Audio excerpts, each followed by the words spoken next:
नमस्कार विद्यार्थी मित्रों, महा टी 2024 पेपर 1 या अनुषंगाने आपण परिसर अभ्यास या घटकाचे प्रश्न पाहणार आहोत। आपण जर परीक्षा देण्यास इच्छुक असाल तर हा व्हिडिओ खास आपल्यासाठी। तत्पूर्वी आपण जर आमच्या चॅनलवरती नवीन असाल तर कृपया चॅनलला सबस्क्राइब करा, तसेच व्हिडिओ आवडल्यास नक्कीच मित्रपरिवारामध्ये शेअर करा।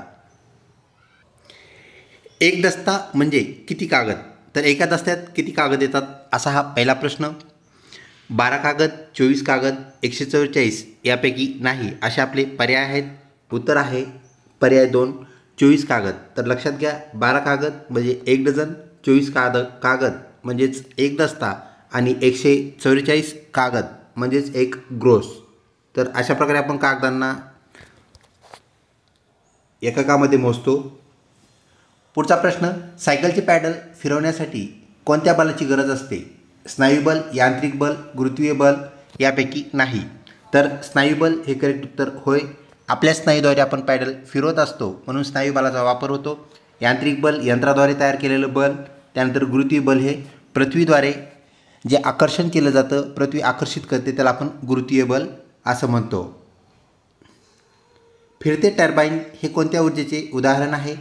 स्थितीज ऊर्जा, गतिज ऊर्जा, रासायनिक ऊर्जा। तर विद्यार्थी मित्रों, फिरते टर्बाइन हे गतिज ऊर्जेचं उदाहरण आहे। तर डॅममध्ये किंवा तळ्यामध्ये साठलेलं जे पाणी आहे तर ते स्थितीज ऊर्जेचं उदाहरण आहे। जेव्हा पाणी डॅममधून सोडलं जातं त्यावेळेस ते गतिज ऊर्जेत रूपांतरित होतं। त्यानंतर रासायनिक ऊर्जा ही आपल्याला बॅटरीमध्ये साठवलेली पाहायला मिळते, जी की बॅटरी आपण नंतर वापरतो। व्हिडिओ आवडत असल्यास नक्कीच लाईक करा, तसेच मित्रपरिवारामध्ये शेअर करण्यास विसरू नका। आयन निर्मिती प्रक्रियेस काय म्हणतात? आयनीभवन। तर विद्यार्थी मित्रों, आयनीभवन ज्याला इंग्रजीमध्ये आपण आयोनायझेशन असं म्हणतो, म्हणजेच फॉर्मेशन ऑफ आयन। त्यानंतर आयनीकरण आणि आयन परावर्तन हे पर्याय आपल्याला पाहायला मिळतात। करेक्ट उत्तर आयनीभवन हे होय। त्यानंतर द्रव व वायू पदार्थात उष्णतेचे वहन कोणत्या पद्धतीने होते? 1 प्रारण, 2 संक्रमण, 3 अधिग्रहण, 4 यापैकी नाही।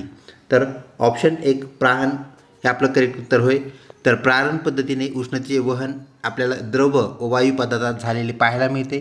कारण आहे, द्रव व वायू पदार्थाचे जे कण असतात ते एकमेकापासून काय असतात? दूर अंतरावर असतात। तसेच आपल्याला माहीत आहे, स्थायू पदार्थाचे जे कण असतात ते काय असतात? एकदम चिटकून असतात किंवा खेटून असतात आणि त्यांचं एक विशिष्ट रचना सूत्र आपल्याला असलेलं पाहायला भेटतं, म्हणजेच ते एकमेकांना कण चिटकलेले असतात। पुढचा प्रश्न, पवन ऊर्जा हा ऊर्जेचा कोणता प्रकार आहे? 1 अनवकरणीय स्रोत, 2 नवकरणीय स्रोत, 3 1 किंवा 2, 4 यापैकी नाही। तर विद्यार्थी मित्रों, हा नवकरणीय स्रोत आहे, म्हणजे जो स्रोत कधीही संपत नाही, कंटिन्यू आपण त्याला वापरू शकतो। पवन ऊर्जा म्हणजेच वाइंड एनर्जी ती आपल्याला हवेपासून मिळत असते। ऑप्शन 2 करेक्ट उत्तर होय। पुढचा प्रश्न, जीवाश्म इंधन ऊर्जेच्या कोणत्या प्रकारचा स्रोत होय? तर नवीकरणीय, अनवीकरणीय। विद्यार्थी मित्रों, जीवाश्म इंधन जे आहे हा ऑप्शन 2 अनवकरणीय स्रोत असल्याला आपल्याला पाहायला मिळतो। म्हणजे जीवाश्म इंधन एकदा संपल्यानंतर ते आपल्याला परत तयार करता येत नाहीत। तर यामध्ये असणारे पेट्रोकेमिकल्स आपल्या परिचयाचे आहेत। पेट्रोल, डिझेल, केरोसिन हे जीवाश्म इंधने आहेत, तर ते अनवकरणीय स्रोत आहेत। संपले की संपले। पुढचा प्रश्न, प्राणी व वनस्पती हे कोणत्या प्रकारचे ऊर्जा स्रोत आहेत? नवकरणीय, अनवकरणीय, 1 किंवा 2 आणि 3 यापैकी 4 यापैकी नाही। विद्यार्थी मित्रों, ऑप्शन 1 जो आहे नवकरणीय, म्हणजेच प्राणी व वनस्पती याची वारंवार निर्मिती केली जाऊ शकते, त्यांचं पुनर्जनन केलं जाऊ शकतं। त्यामुळे ऑप्शन 1 नवकरणीय स्रोतामध्ये आपल्याला प्राणी वनस्पती हे असलेले पाहायला मिळतात। पुढचा प्रश्न, दुधातील स्निग्धता मोजण्याचे यंत्र कोणते? 1 लॅक्टोमीटर, 2 बॅरोमीटर, 3 ॲमीटर, 4 यापैकी नाही। विद्यार्थी मित्रों, लॅक्टोमीटर हे दुधातील स्निग्धता मोजण्याचे यंत्र होय, ज्याला आपण डिग्री लावणे असंही म्हणतो। तर लॅक्टोमीटर दुधातील स्निग्धता मोजत असते। तसेच लॅक्टोजन नावाचे हार्मोन आपल्याला माहीत आहे, ते दुधाशी निगडित असलेलं हार्मोन प्रोटीन होय। त्यानंतर पुढचा प्रश्न, तापमान मोजण्याचे यंत्र कोणते? याचे ऑप्शन्स आपण पाहूया. तापमान मोजण्याचे यंत्र कोणते? ऑप्शन 1 तापमापी, 2 बॅरोमीटर, 3 ॲमीटर आणि 4 यापैकी नाही. विद्यार्थी मित्रो, तापमापी ज्याला आपण काय म्हणत असतो तर थर्मोमीटर या यंत्राद्वारे आपण तापमान मोजत असतो. त्यानंतर बॅरोमीटर व ॲमीटर हे जे घटक आहेत हे आपल्या तापमान मापीशी निगडीत नसलेले होय. ज्या बॅरोमीटरने आपण वातावरणाचा दाब म्हणजेच ॲटमॉस्फिअरिक प्रेशर मोजतो, त्यानंतर ॲमीटरने आपण करंट मोजत असतो. पुढचा प्रश्न, वातावरणीय दाब मोजण्यासाठी कोणते यंत्र वापरतात? ऑडिओमीटर, बॅरोमीटर, ॲमीटर यापैकी नाही. तर बॅरोमीटर या यंत्राद्वारे आपण वातावरणाचा दाब मोजत असतो, ॲटमॉस्फिअरचा दाब मोजत असतो. पुढचा प्रश्न, कोणत्या यंत्राने समुद्राची खोली मोजता येते? 1 ऑडिओमीटरने, 2 फॅथोमीटरने, 3 ॲमीटरने आणि 4 यापैकी नाही. तर ऑप्शन 2 फॅथोमीटर करेक्ट उत्तर होय. समुद्राची खोली मोजण्याचे एकक कोणते? तर आपल्याला इथे युनिट विचारला आहे. ऑप्शन 1 फॅथम हे करेक्ट उत्तर होय. तर न्यूटनमध्ये आपण बल मोजत असतो. जूल हे ऊर्जेचं एकक आहे आणि केल्विन हे उष्णतेचं एकक आपल्याला पाहायला मिळतं. त्यानंतर ध्वनीचे तीव्रता मोजण्याचे यंत्र कोणते? तर ध्वनीची जी तीव्रता आहे ती मोजण्याचे यंत्र कोणतं? ऑडिओमीटर, स्टेथोस्कोप, ॲमीटर यापैकी नाही. तर आपण जे ऑडिओ गाणे ऐकत असतो, ऑडिओ सॉंग्स, MP3 सॉंग्स आपण ज्याला म्हणतो, म्हणजे त्यावरून ऑडिओ, तर ऑडिओवरून ऑडिओमीटर ही गोष्ट आपण लक्षात ठेवा, जी की आपल्याला काय करते? ध्वनीची तीव्रता मोजण्याचं काम आपलं ऑडिओमीटर करतं. पुढचा प्रश्न, गव्हाचे शास्त्रीय नाव काय आहे? 1 पायझम सटायवम, 2 ट्रिटिकम ॲस्टिवम, 3 स्वर्गम ॲक्टिवम आणि 4 यापैकी नाही. तर ऑप्शन 2 ट्रिटिकम ॲस्टिवम हे गव्हाचे जे आपले एक धान्य आहे त्या धान्याचे शास्त्रीय नाव होय. तर पायझम सटायवम म्हणजेच आपला वाटाणा होय. बटाट्याचे शास्त्रीय नाव काय आहे? पायझम सटायवम, सोलेनम ट्युबरोजम, मॅग्निफेरा इंडिका यापैकी नाही. तर विद्यार्थी मित्रो, सोलेनम ट्युबरोजम आपल्याला माहीत आहे बटाटं हे कंद आहे, मूळ आहे आणि ट्यूब तर ते जमिनीखाली येणारं ट्यूब, यावरून आपण लक्षात ठेवावं सोलेनम ट्युबरोजम हे बटाट्याचे शास्त्रीय नाव होय. तर मॅग्निफेरा इंडिका हे आंब्याचे शास्त्रीय नाव आहे, हेही आपण विसरू नये. कोणत्या जीवनसत्वाच्या अनियमितपणाने म्हणजेच जीवनसत्व आपल्या खाण्यामध्ये आहारामध्ये अनियमित असल्यामुळे केस गळती समस्या उद्भवते? ऑप्शन 1 ड जीवनसत्व, 2 क जीवनसत्व, 3 अ जीवनसत्व आणि 4 के जीवनसत्व.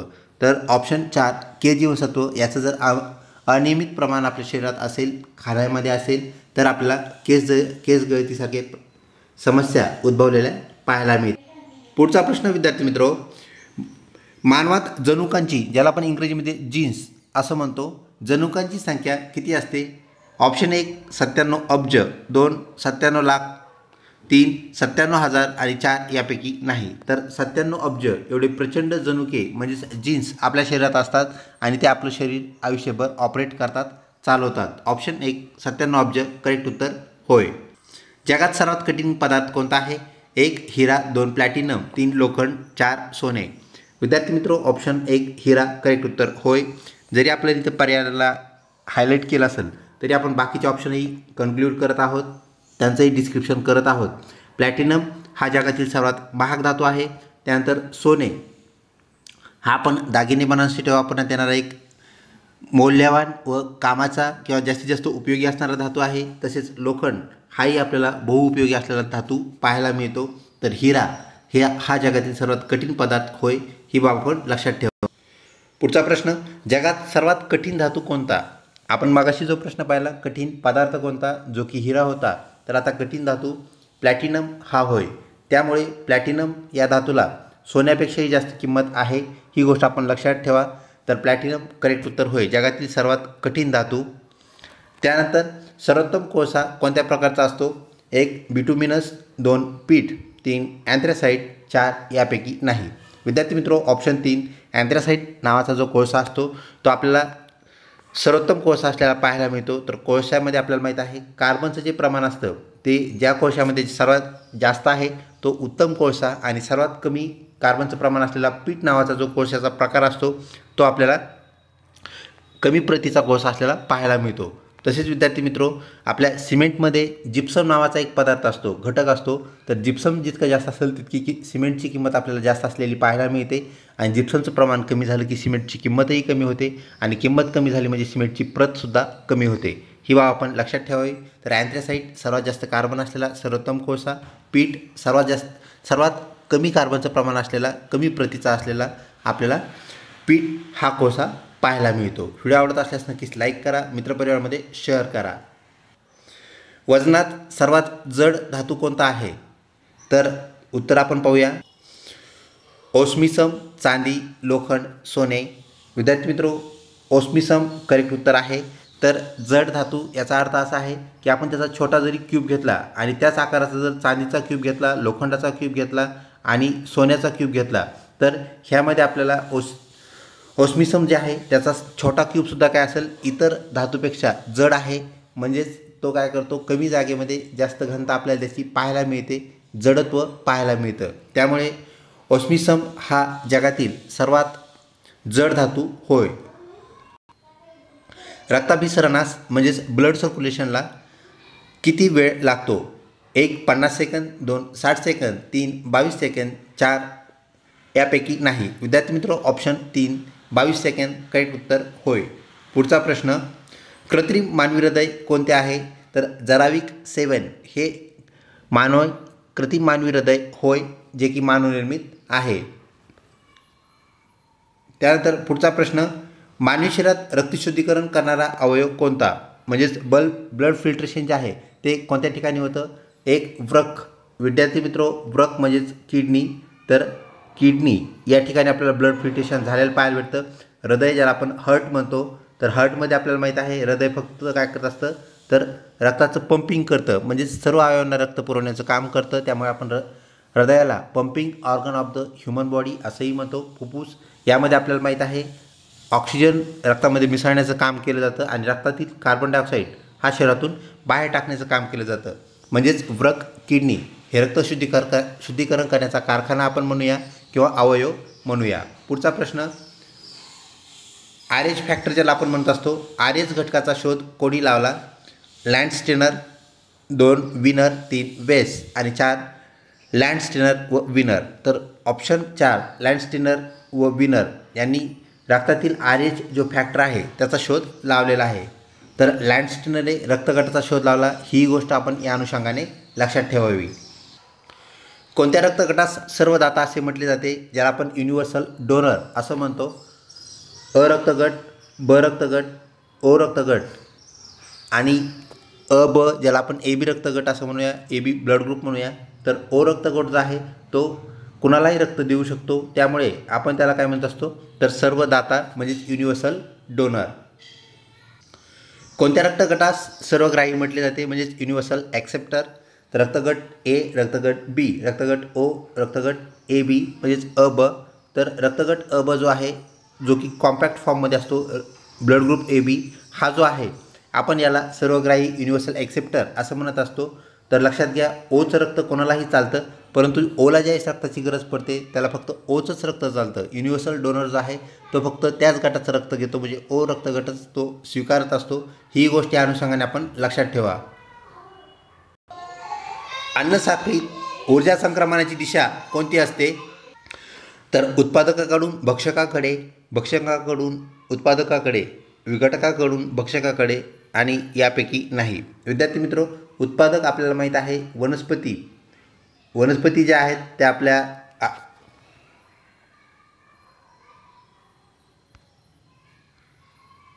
सॉरी फॉर इनकन्व्हिनियन्स, वनस्पती ज्या आहेत त्या आपल्या अन्नसाखळीमधील उत्पादकाचं काम करतात। तर प्राथमिक भक्षक, द्वितीय भक्षक, तृतीय किंवा सर्वोच्च भक्षक जे आहेत ते आपल्याला भक्षकाचं काम करताना पाहायला मिळतात। म्हणजेच उत्पादकाकडून ऊर्जा ही काय होत असते, संक्रमित होत असते भक्षकाकडे। पुढचा प्रश्न, विघटकाचे अन्नसाखळीत काय काम असते?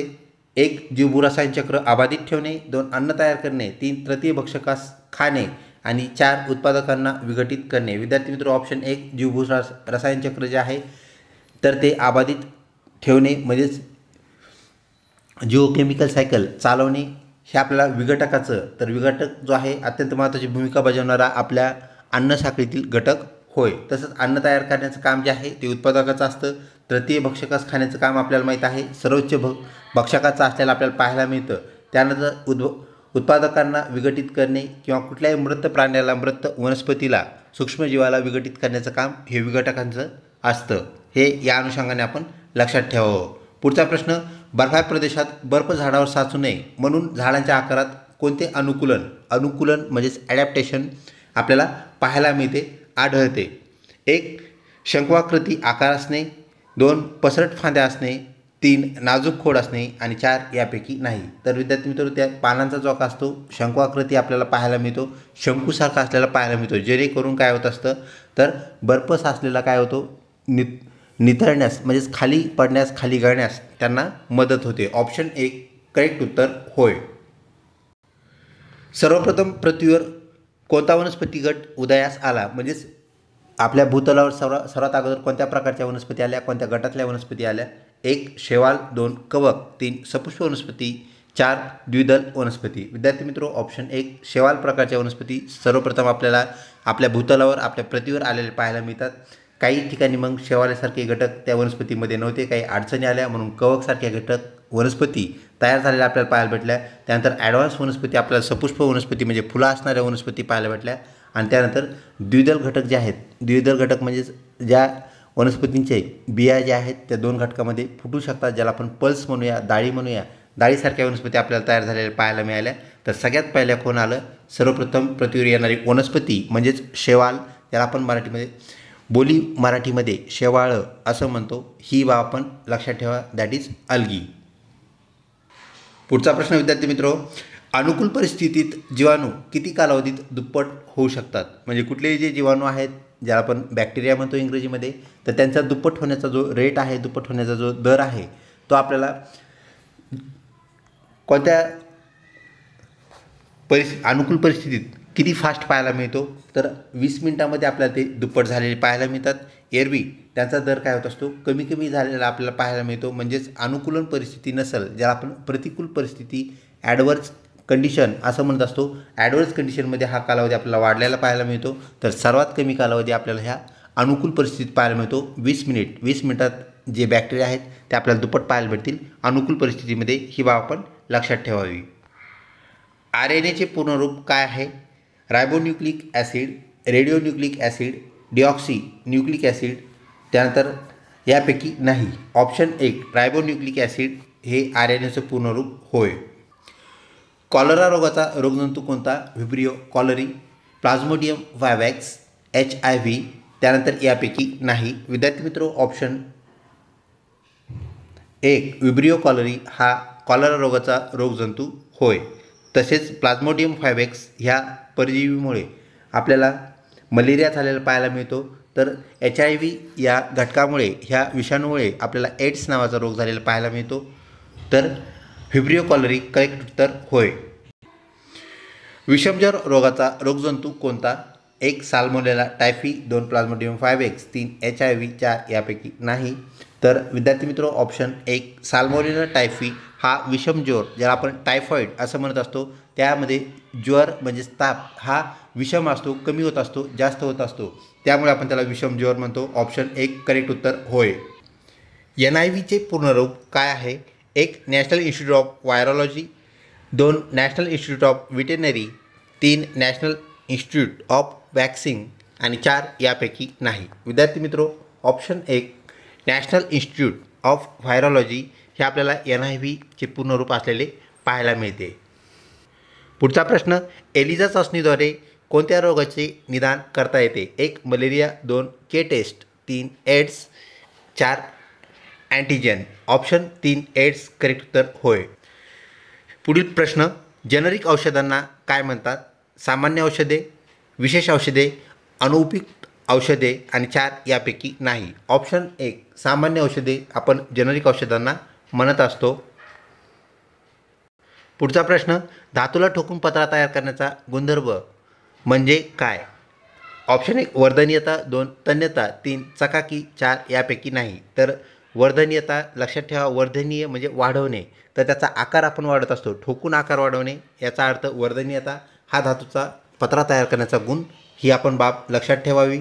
पुढचा प्रश्न, धातूला ओढून किंवा ज्याला आपण ताणून असं म्हणतो, धातूला ओढून त्यापासून तार तयार करण्याच्या गुणधर्माला काय म्हणतात? तार तयार करण्याचा गुणधर्म. ऑप्शन 1 वर्धनीयता, 2 तन्यता, 3 चकाकी, 4 यापैकी नाही. तर ऑप्शन 2 तन्यता. तन्यतावरून लक्षात घ्यावे की ताणणे किंवा ओढणे त्यामुळे तार तयार होते. तर तन्यता करेक्ट उत्तर होय. धातूची इलेक्ट्रॉन देवाणघेवाणीची प्रवृत्ती काय असते? म्हणजे इलेक्ट्रॉन देवाणघेवाण प्रवृत्तीमध्ये धातू कोणती भूमिका बजावतात असा हा प्रश्न. 1 इलेक्ट्रॉन देण्याची भूमिका, 2 इलेक्ट्रॉन घेण्याची भूमिका, 3 कधीकधी इलेक्ट्रॉन घेणे तर कधीकधी देणे अशी दुहेरी भूमिका, आणि 4 यापैकी नाही. विद्यार्थी मित्रो, ऑप्शन 1 इलेक्ट्रॉन देणे हा आपल्याला जो गुण आहे धातूंचा पाहायला मिळतो, तो इलेक्ट्रॉन दिला की त्याच्यावरती धनप्रभार आपल्याला अणुवरती आलेला पाहायला मिळतो. इलेक्ट्रॉन घेण्याचा जे प्रवृत्ती आहे ती प्रवृत्ती कोणाची आहे? तर ती अधातूची आहे. ही गोष्ट आपण लक्षात ठेवा. अधातूची पद्धती आपल्याला इलेक्ट्रॉन घेण्याची पाहायला मिळते. काही घटक असे आहेत, काही मूलद्रव्ये आपल्याला असे पाहायला भेटतात, ते कधीकधी इलेक्ट्रॉन घेतात तर कधीकधी इलेक्ट्रॉन देतात. ज्या मूलद्रव्यांना आपण काय म्हणत असतो? धातू साधित म्हणजेच मेटॅलॉइड्स. तर कार्बनसारखे घटक, सिलिकॉनसारखे घटक आपल्याला मेटॅलॉइड्स असलेले पाहायला मिळतात. यावरून याही बाबी आपण लक्षात ठेवायच्या आहेत. व्हिडिओ आवडत असल्यास नक्कीच लाईक करा. पुढचा प्रश्न, इलेक्ट्रॉन दिल्यावर मूलद्रव्यावर म्हणजेच एलिमेंटवर कोणता प्रभार म्हणजेच चार्ज वाढतो?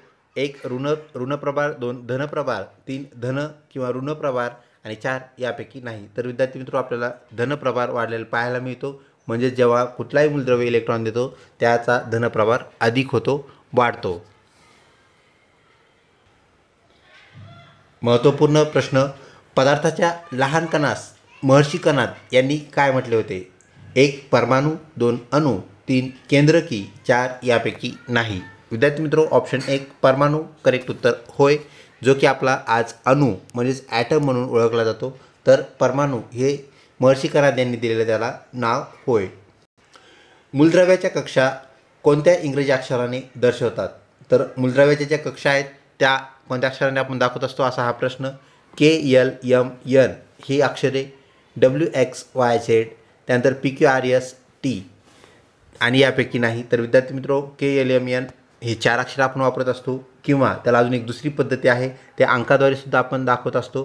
ते म्हणजेच कक्षा पहिली, कक्षा दुसरी, कक्षा तिसरी किंवा कक्षा 3 आणि कक्षा 4. म्हणजेच एकतर ते आपण संख्येद्वारे 1 2 3 4 किंवा अक्षराद्वारे KLMN शेल किंवा ज्याला आपण कक्षा म्हणतो, या पद्धती आपल्याला ते मूलद्रव्याच्या कक्षा दाखवता येतात, सांगता येतात.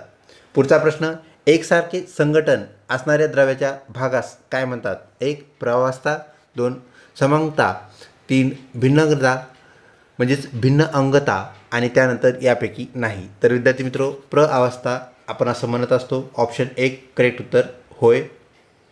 पुढचा प्रश्न, ऑक्सिडीकरण व क्षपन एकत्र होणाऱ्या अभिक्रियेस काय म्हणतात? 1 रेडॉक्स अभिक्रिया, 2 ऑक्सिडीकरण अभिक्रिया, 3 क्षपन अभिक्रिया, 4 यापैकी नाही. तर विद्यार्थी मित्रो, ऑक्सिडेशनचं OX आणि रेडॉक्सचं RE, तर रेडॉक्स REDOX अशा प्रकारची जी रिॲक्शन आहे, रिडक्शन ऑक्सिडेशन असे दोन्ही शब्द आलेली रिॲक्शन जी आपल्याला पाहायला मिळते ती म्हणजे रेडॉक्स अभिक्रिया, रेडॉक्स रिॲक्शन होय. ऑप्शन 1 करेक्ट उत्तर होय. पुढचा प्रश्न, औषधात चांदीचा वापर काय म्हणून केला जातो? म्हणजे चांदीचं तत्व कोणतं आहे असा हा प्रश्न. 1 अँटीबायोटिक, 2 उत्तेजक म्हणून, 3 उत्प्रेरक म्हणून, आणि 4 यापैकी नाही. तर विद्यार्थी मित्रो, हळद व चांदी ह्या दोघांचाही वापर आपल्याला सारखा असलेला पाहायला मिळतो, तो म्हणजेच अँटीबायोटिक. पुढचा प्रश्न, उत्प्रेरक म्हणून कोणत्या धातूंचा वापर केला जातो? प्लॅटिनम, पॅलेडियम, 1 व 2 आणि 4 यापैकी नाही. तर विद्यार्थी मित्र, ऑप्शन 3 1 व 2 म्हणजे प्लॅटिनियम आणि पॅलेडियम हे दोन्ही धातू आपण काय करत असतो? उत्प्रेरक, ज्याला आपण कॅटॅलिस्ट असं म्हणतो, त्याचा वापर आपण करत असतो. विद्यार्थी मित्रो, आजच्या प्रश्नावलीमधला शेवटचा प्रश्न, 100% शुद्ध सोने किती कॅरेटचे असते? 1 24, 2 22, 3 18, 4 यापैकी नाही. विद्यार्थी मित्रो, 24 कॅरेटचं सोनं म्हणजेच 100% शुद्ध सोनं होय. जसे जसे कॅरेट कमी होत जातात, आताच आपण एका प्रश्नाअंतर्गत पाहिलं की जिप्समसारखा घटक सिमेंटची क्वालिटी ठरवतो. त्यानंतर कोळशाचा जो मुख्य घटक आहे त्याचा जो आत्मा आहे तो म्हणजेच कार्बन, तर त्यासारखंच आपल्याला इथं सोन्याचं सुद्धा झालेलं पाहायला मिळतं. आपण जेव्हा म्हणतो सोनं 22 कॅरेटचं आहे, सोनं 20 कॅरेटचं आहे किंवा त्यापेक्षा खालचे कॅरेट्स, तर त्यामध्ये आपण अशुद्धी मिसळलेली असते. त्यामध्ये मग तांबे मोठ्या प्रमाणात आपण तांबे मिसळतो, इतरही घटक आपण त्यामध्ये मिसळत असतो आणि त्यामुळे सोनं काय त्याची क्वालिटी ज्याला आपण काय म्हणू तर क्वांटिटीसुद्धा, तर सोन्याची क्वांटिटी कमी होते आणि त्याचं पर्सेंटेज आपल्याला घसरलेलं पाहायला मिळतं. म्हणजे 100% शुद्ध सोनं म्हणजे 24 कॅरेट सोनं होय. व्हिडिओ आवडला असल्यास नक्कीच लाईक करा. चॅनलला नसलं सबस्क्राईब केलं तर कृपया सबस्क्राईब करा व मित्रपरिवारामध्ये शेअर करण्यास विसरू नका. परिसर अभ्यास हा घटक आपल्याला अत्यंत महत्त्वपूर्ण आहे आपला TET पेपर 1साठी. तर त्याचा आपण अशाचद्वारे प्रश्नावलीद्वारे काय करूया, अभ्यास करूया, जो की आपल्याला परीक्षेला उपयुक्त ठरेल. लवकरच भेटूया पुढच्या व्हिडिओमध्ये. तोपर्यंत धन्यवाद.